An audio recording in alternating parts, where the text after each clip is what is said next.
ہم وہی کہیں گے جو ہمارا دین ہم کو بتاتا ہے، عمل کرو تو تمہارا بھلا ہے۔ سوال یہ ہے کہ صرف فرض اور سنت موقدہ اور وتر کو ادا کرنا اور بار بار جان بوجھ کر سنت غیر موقدہ اور نفل نماز چھوڑنے والے پر کیا حکم ہے اور ایسا کرنا کیسا ہے؟ سنت غیر موقدہ کا چھوڑنا شریعت میں ناپسندیدہ ہے اور اس کا کرنا ثواب کا کام ہے۔ اگر کوئی سنت غیر موقدہ کو چھوڑتا ہے تو وہ گنہگار نہیں ہے، لیکن بار بار اس کو ترک نہیں کرنا چاہیے۔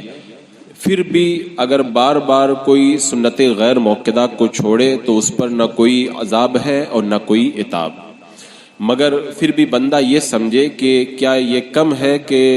یہ سنت میرے پیارے آقا صلی اللہ تعالیٰ علیہ وسلم کی سنت ہے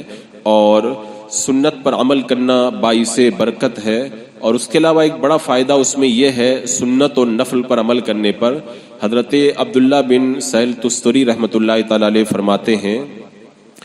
سنن موقدہ سے فرائض کی تکمیل ہوتی ہے،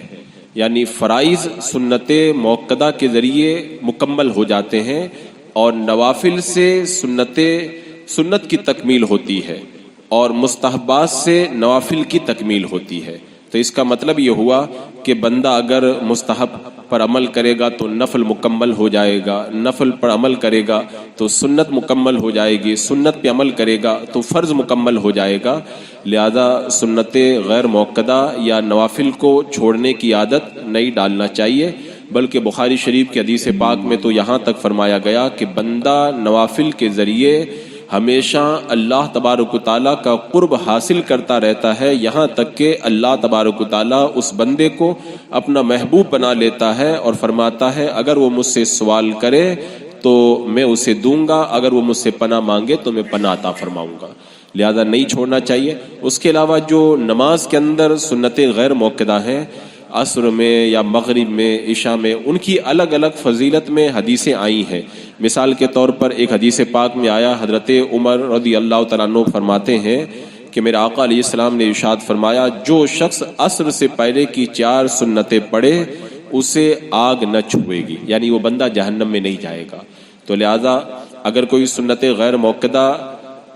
یا نوافل کو چھوڑتا ہے تو وہ گنہگار نہیں ہے، لیکن چھوڑنے کی عادت نہیں ڈالنا چاہیے۔ واللہ تعالی اعلم۔